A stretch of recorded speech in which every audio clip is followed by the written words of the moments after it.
બનાસકાંઠા જિલ્લાના દાંતીવાડા પંથકમાં ડેમની મુખ્ય નહેર હાલ કોરી ધાકોર બની ગઈ છે। 40 મીટર જેટલું મોટું ગાબડું પડતા હજારો હેક્ટર જમીનમાં પાણી પહોંચવાનું બંધ થઈ ગયું છે। ઉનાળુ પાક માટે પાણી જીવન રેખા સમાન હોય છે, પરંતુ હાલની સ્થિતિમાં ખેડૂતો માટે પાક લેવો મુશ્કેલ બની ગયું છે। જો સમયસર પાણી નહીં મળે તો આ સિઝન બગડવાની ભીતિ ખેડૂતો વ્યક્ત કરી રહ્યા છે। આક્ષેપ છે કે ખેડૂતો કોઈ પૂછપરછ કરે તો અધિકારીઓ તરફથી સંતોષકારક જવાબ મળતો નથી।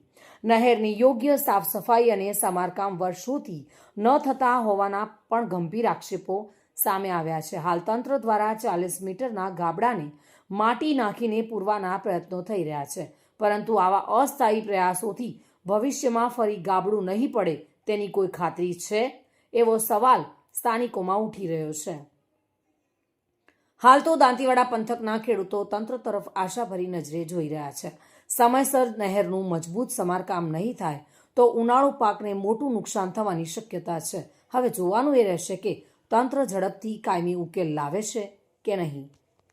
દાંતીવાડા ડેમની અંદર જે નહેરની અંદર જે ગાબડું પડ્યું હતું એ ગાબડું પડે આજે 5 દિવસ થઈ ગયા। 5 દિવસ પછી આજે કામ ચાલુ છે। લગભગ ડેમ અધિકારીઓનું કહેવું છે કે લગભગ 10 દિવસ સુધી ગાબડું પૂરવામાં આવશે।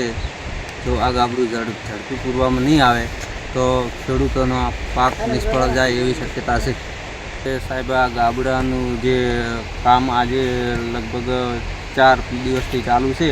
5 દિવસ થયા ગાબડું પડે, અને જે પાણી લિક્વિડનું છે એ નદીની અંદર મોટર દ્વારા નિકાલ કરવામાં આવ્યો છે, અને લગભગ 10 દિવસ પછી કેનાલની અંદર પાણી શરૂ થઈ જશે એવું અધિકારીઓનું કહેવું છે। સાહેબ, બનાસકાંઠા જિલ્લાના દાંતીવાડા ડેમની વાત કરવામાં આવે તો દાંતીવાડા ડેમમાં મારફતે ખેડૂતોને પાણી છોડવામાં આવે છે, અને ખેડૂતોને જો ટાઈમસર સમયસર જો ગાબડું ઉરવામાં નહીં આવે તો ખેડૂતોનો પાક નિષ્ફળ જઈ શકે છે।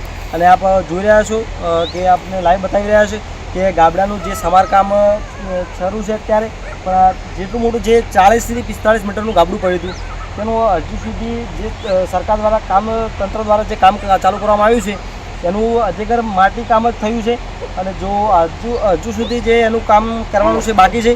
હવે એમનું સરકારના તંત્રનું કહેવું એવું છે કે 10 દિવસથી પણ વધારે ટાઈમ લાગી શકે। તો ખેડૂતોનું શું? ખેડૂતોનો જો પાક પાણી નહીં મળે તો ખેડૂતોનો પાક નિષ્ફળ જઈ શકે છે। બલસી દરબાર સાથે bureau report, today Gujarati news.